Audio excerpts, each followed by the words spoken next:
আমি যবে থেকে সেন্সেস পেয়েছি তবে থেকে আমি অ্যাক্টরই হতে চেয়েছি। আমাদের সময় তো বিশেষ কিছু হওয়া যেত না, এখন অনেক কিছু হওয়া যায়। আর আমাদের সময় নাই ভাই পড়াশোনা কর, আর না হলে তো তুই গোল্লাই গেলি টাইপ। মা কোনদিন চাননি আমি অভিনয় করি। আমাদের প্রফেশনে কোনো গ্যারান্টি নেই তোমার কাছে সবসময় কাজ থাকবে, আর মেয়েরাই এখন ভয় হয়ে দাঁড়িয়েছে। তো তোমার ফ্যামিলিতে মানে ছোটবেলা থেকে তুমি কতটা সাপোর্ট পেয়েছো যে এই প্রফেশনে আসার জন্য, বা তুমি কবে ভাবলে যে হ্যাঁ দিস ইজ মাই ডেস্টিনি, যে এখানে আমি এই কাজটা করব, এই প্রফেশনে আসবো?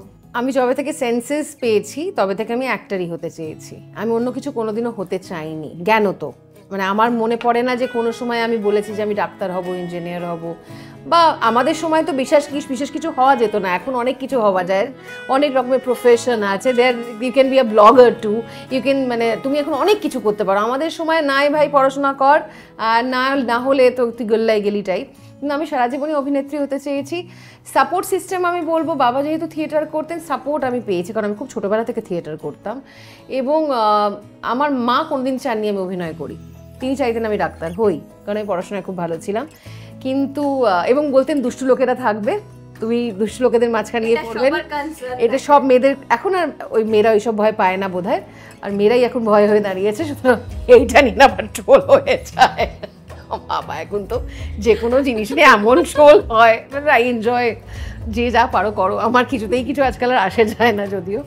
তবে আমার যেটা সত্যি মনে হয় যে ওই সময় আমাকে অনেকেই মানা করেছিলেন যে তুমি একেবারেই ইন্ডাস্ট্রিতে ঢুকো না, ইন্ডাস্ট্রিতে ভালো মেয়েরা কাজ করে না।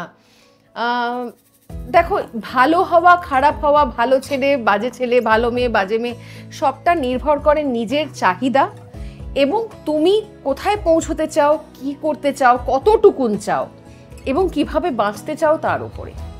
যখন আমি সেটা বুঝতে পেরেছিলাম, আমি আমার বাবা মা কাকা তিনজনকে বাদ দেওয়া যায় না, এবং অসম্ভব সাপোর্ট আমার বোনের, কারণ আমি খুব ছোটোবেলা থেকে কাজ করছি।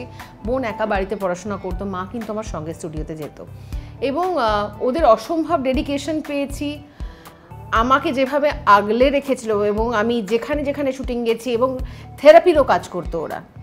আমাদের ইন্ডাস্ট্রিতে আমরা যারা অ্যাক্টররা কাজ করি, আমাদের সুবিধে অসুবিধাই তুমি এত সুইসাইডাল রেট দেখবে, আমরা ফ্রাস্ট্রেশনে ভুগি, ডিপ্রেশনে চলে যাই, because we don't have that strong background, মানে background in the sense either very good friends who are like your family, support সিস্টেমটা থাকতে হবে। সেটা থাকলে না, কারণ আমাদের প্রফেশনে কোনো গ্যারান্টি নেই তোমার কাছে সবসময় কাজ থাকবে।